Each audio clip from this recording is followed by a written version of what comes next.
The air around the landing pad shimmered with soft blue mist as the Soul Envoy lowered its sleek silver body onto the crystal-lined platform of Virelin Prime, the largest floating city in the Zarani Empire, and Captain Elias Ward stepped out. Alone, wearing only his Earth Standard uniform and a calm expression that did not match the tightness in his chest, for he knew this was not just a visit, it was history in the making.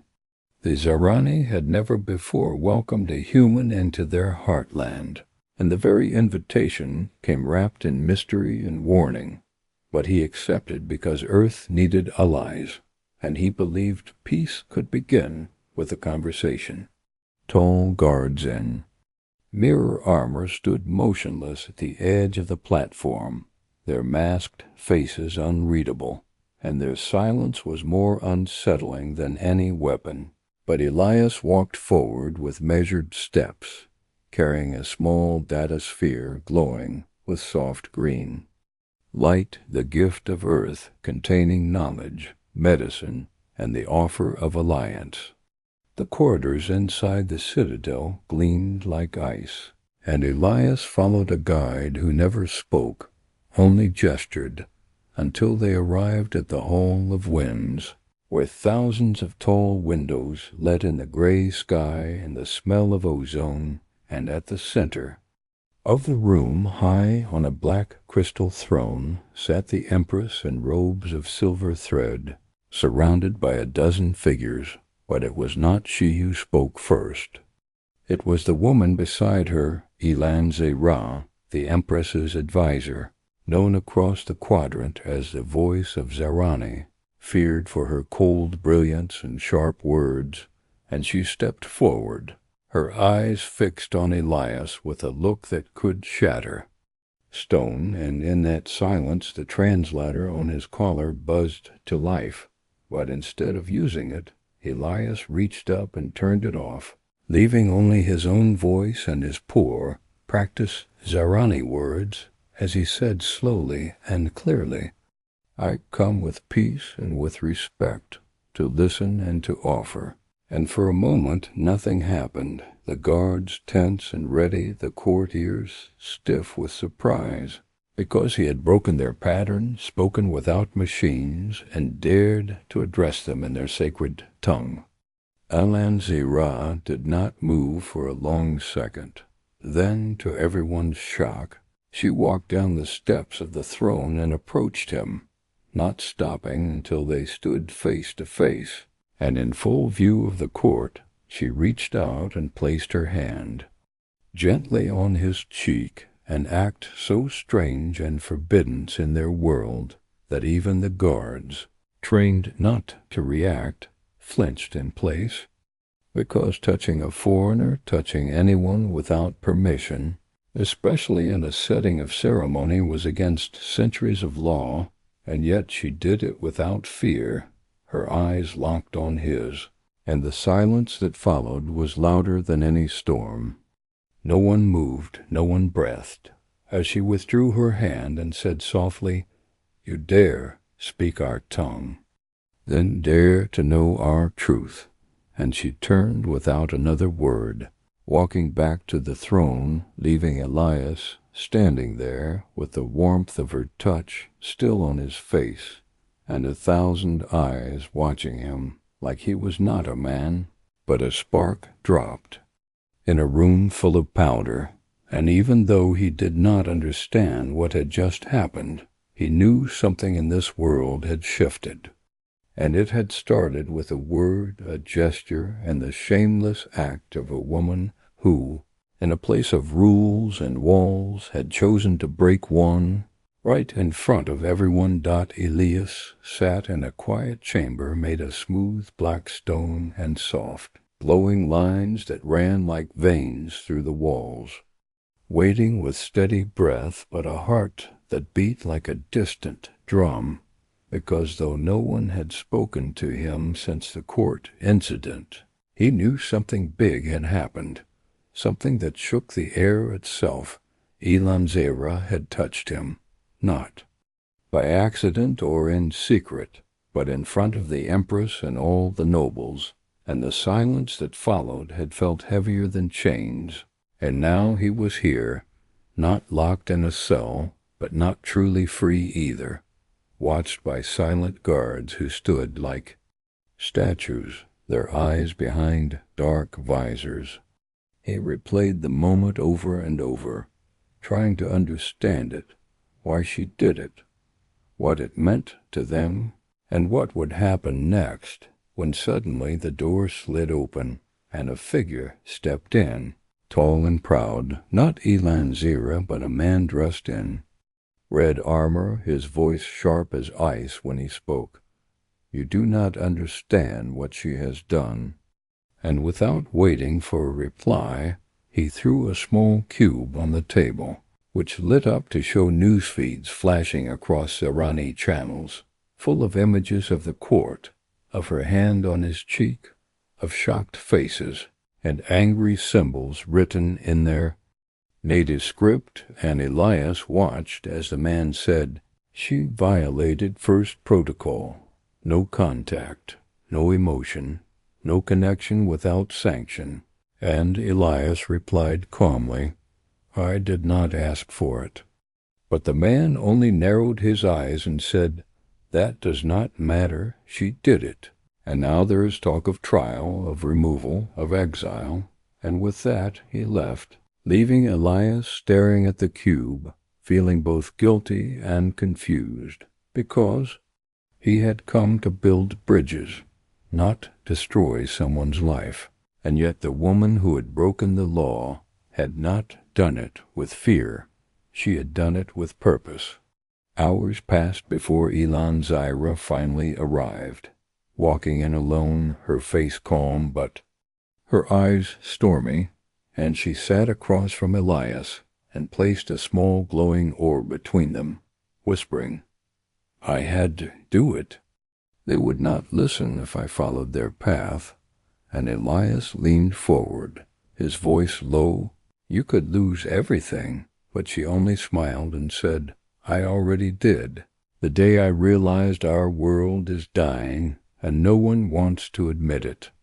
And then she touched the orb, and it lit up with images of crumbling towers, of silent labs, of Zirani children, born weaker, their genetic structure faltering from centuries of purity, isolation and pride. And Elias saw it all, felt the weight of her fear, and she looked at him and said, "We were strong because we were alone, but now that strength is killing us. Your people have flaws, but they also have change, survival, and we need that."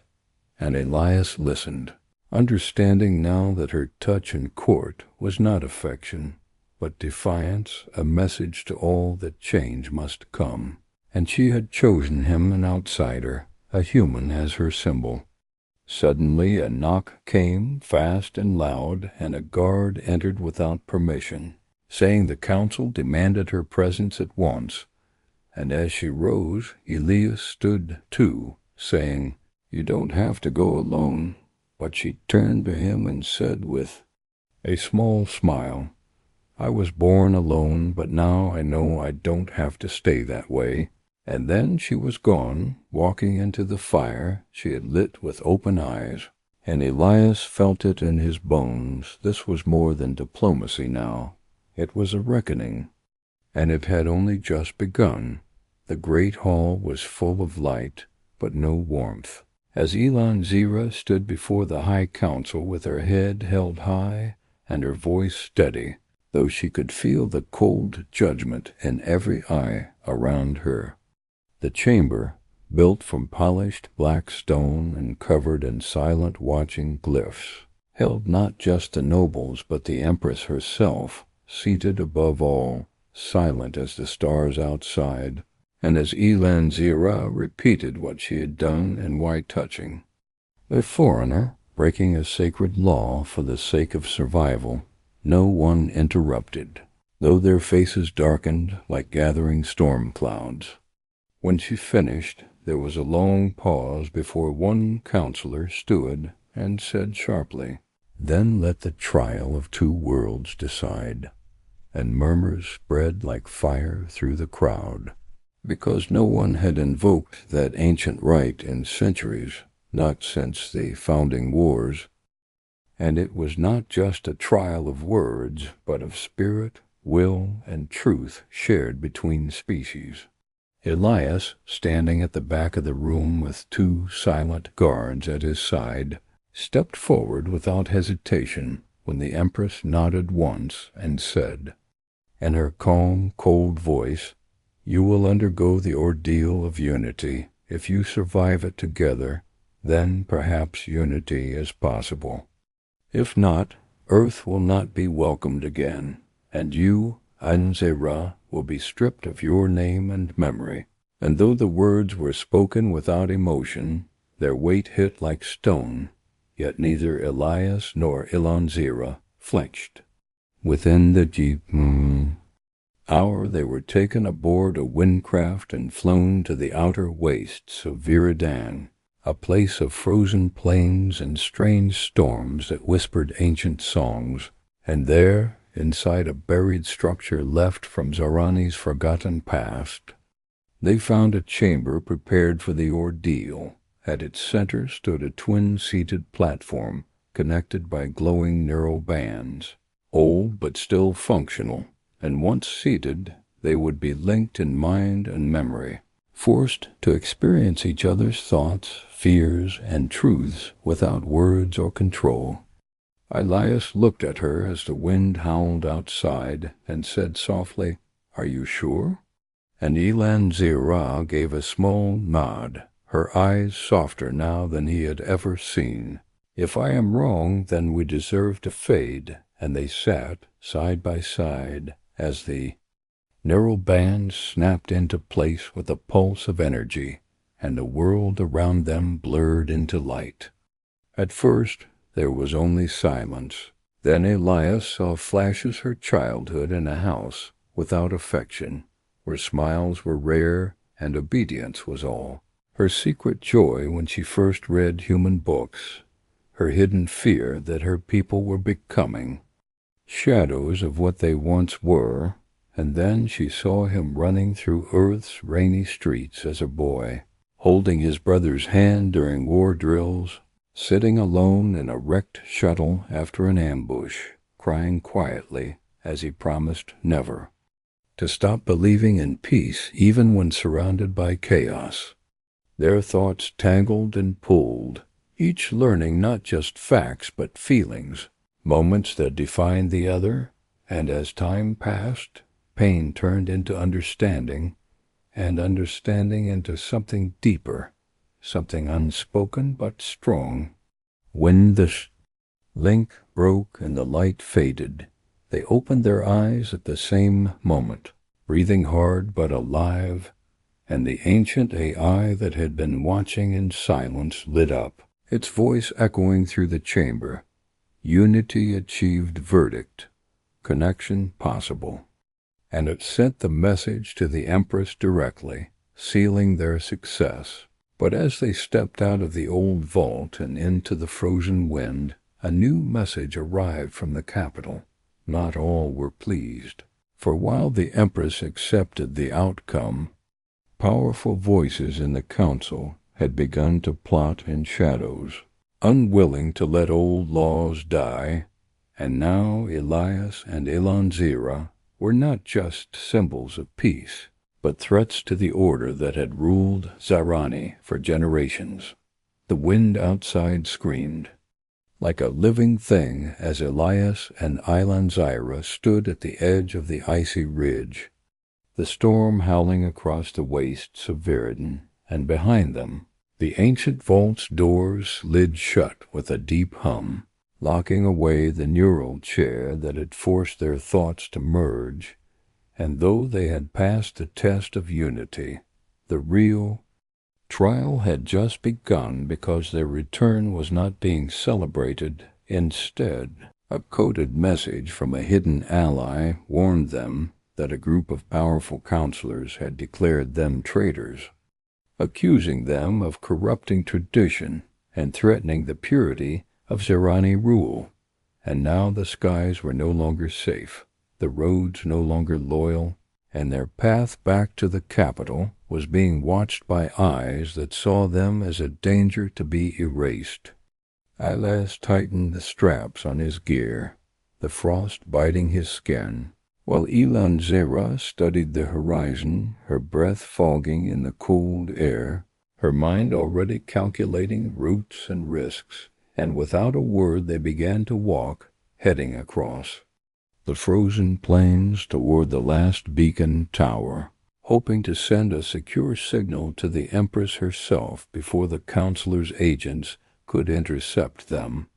As they traveled through shimmering ice fields and ghost-silent valleys, strange echoes followed them, old machines buried beneath the snow, relics from the time before the Zarani sealed themselves off from the galaxy, humming faintly as if awakening at their presence. And once, during the night, a power surge in the ground caused the snow to crack open, revealing a glowing metal dome that pulsed with ancient code, and Elanzera whispered that the old empire had once built machines meant to preserve wisdom and truth, but over time, fear had turned that purpose into silence.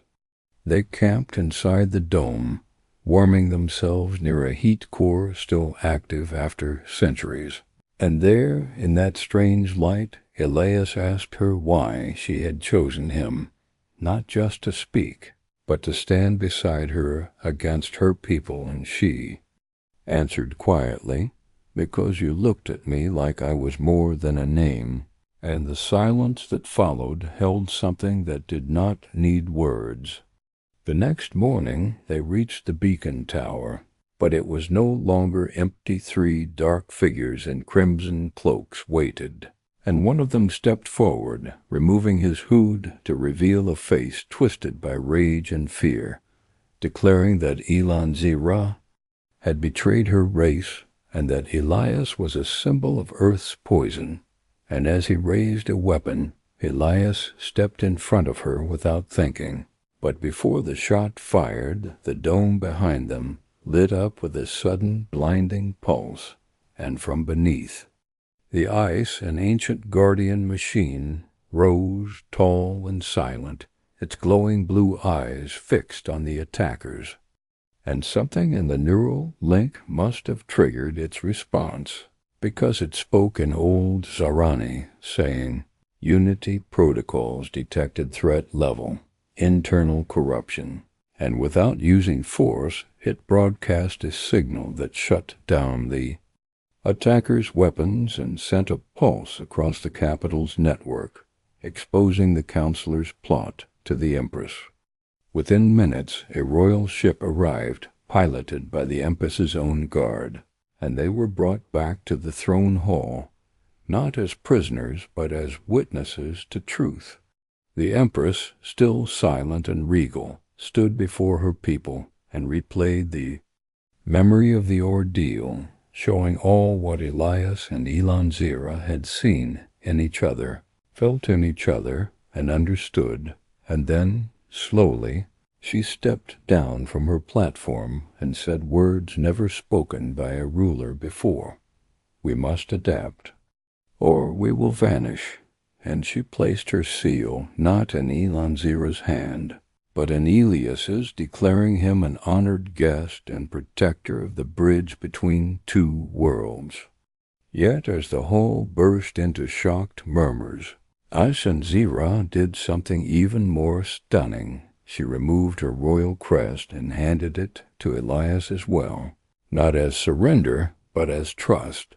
And for a moment the room stood still, not in anger, but in awe, as even the guards seemed frozen by the meaning of her act.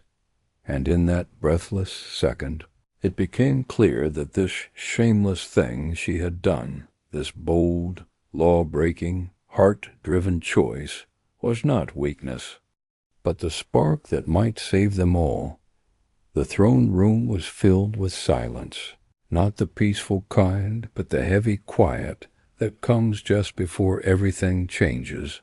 And in that stillness Elanzira stood before the Empress and the council, with her eyes steady and her breath calm, though her heart raced like fire beneath her skin, and beside her stood Elias, still holding the royal crest she had given him, unsure whether he was being honored or marked, and the Empress watched them both with a look no one could read, her silver robes unmoving, her voice unreadable when she finally spoke. "This is not how peace is made."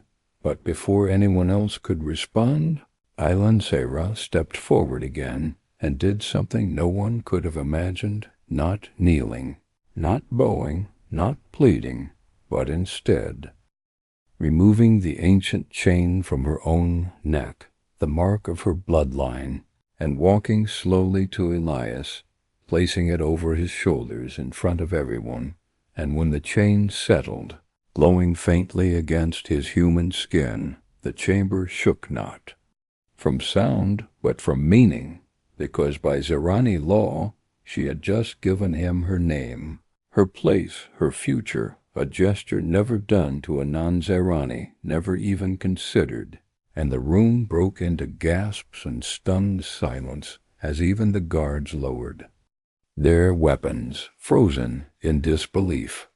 Elias tried to speak, to tell her he couldn't accept it, but she placed a hand on his shoulder and whispered, "You already did, the moment you stood beside me without asking why." And in that moment, something ancient cracked, something older than rules or pride, the wall between their people. The Empress slowly rose, her expression unreadable still, but then she looked at Elias and said, "Do you understand what has happened?" And Elias nodded, his voice low but clear. She chose to share her world, and the Empress nodded. Once then turned to the council and said, "Then so must we."